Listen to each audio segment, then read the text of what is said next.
Yes బులెటిన్లో ఇప్పుడు speed news చూద్దాం. మద్యంలో విషం కలిపి కన్న కొడుకునే తండ్రి హతమార్చిన ఘటన ఖమ్మం జిల్లాలో ఆలస్యంగా వెలుగులోకి వచ్చింది. కుమారుడు నాగరాజు మద్యానికి బానిసై గ్రామంలో జులాయిగా తిరుగుతున్నాడని ఇద్దరి మధ్య గొడవ జరిగింది. ఈ ఘర్షణలో రాజేష్ కుమార్ని హతమార్చాడు.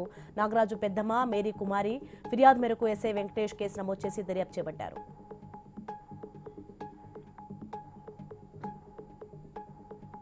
చెత్త మీద పన్ను వేసిన వైసీపీ ప్రభుత్వం 5 ఏళ్ల పాలనలో 85 లక్షల టన్నుల చెత్తను వదిలిపెట్టి వెళ్లిపోయిందని స్వచ్ఛ ఆంధ్రప్రదేశ్ కార్పొరేషన్ చైర్మన్ పట్టాభి తెలిపారు. చిత్తూరు జిల్లా కుప్పంలో ఆయన రివ్యూ చేశారు. ఆ చెత్తను తొలగించడానికి కుటుంబ ప్రభుత్వం అష్ట కష్టాలు పడాల్సిన పరిస్థితి ఏర్పడిందని మండిపడ్డారు.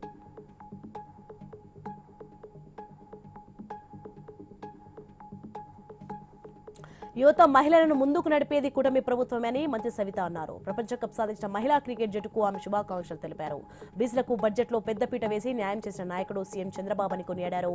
కూటమి ప్రభుత్వం బీసీ హాస్టల్స్ విద్యార్థులకు నాణ్యమైన విద్యా భోజనం అందిస్తుందన్నారు.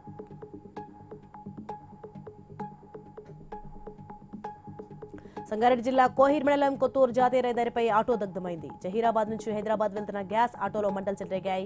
అగ్నిమాపక సిబ్బంది ఘటనా స్థలానికి చేరుకుని మంటలు అదుపు చేశారు. మేడ్చల్ జిల్లా మేడిపల్లిలో నూతనంగా నిర్మిస్తున్న రాచకొండ కమిషనరేట్ కార్యాలయాన్ని పోలీస్ కమిషనర్ సుధీర్ బాబు సందర్శించారు. నిర్మాణ కాంట్రాక్టర్లు అధికారులతో సమావేశమై పనులను పరిశీలించారు. నిర్మాణ పనుల్లో నాణ్యత పాటిస్తూ త్వరగా పూర్తి చేయాలని సూచించారు.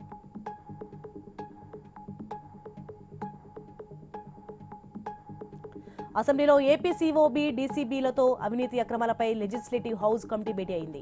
ఏపీసీఓబీ డీసీసీబీలకు సంబంధించిన ఆరోపణలపై కమిటీలో విస్తృతంగా చర్చించారు. అక్రమాలపై సమగ్రంగా పరిశీలించాలని నిర్ణయం తీసుకున్నారు.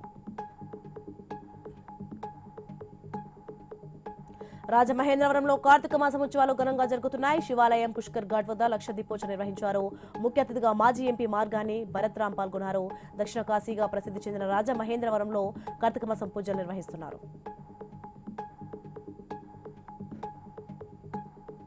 శ్రీశైలంలో కార్తీక మాసం సందర్భంగా ఆలయ పుష్కర్ని వద్ద లక్ష దీపోత్సవం దశహారతుల కార్యక్రమాలు కన్నుల పండుగ జరిగాయి.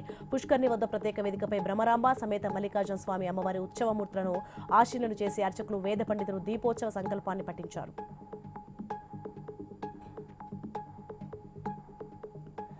నంద్యాల జిల్లా శ్రీశైలం మండలం సున్నిపేట గ్రామంలో అయ్యప్ప స్వామి ఆలయం వద్ద కొండ చిలువ హల్చల్ చేసింది. సుమారు 12 అడుగుల నుంచి 15 అడుగులు ఉన్న కొండ చిలువను చూసి స్థానికులు భయాందోళనకు గురయ్యారు.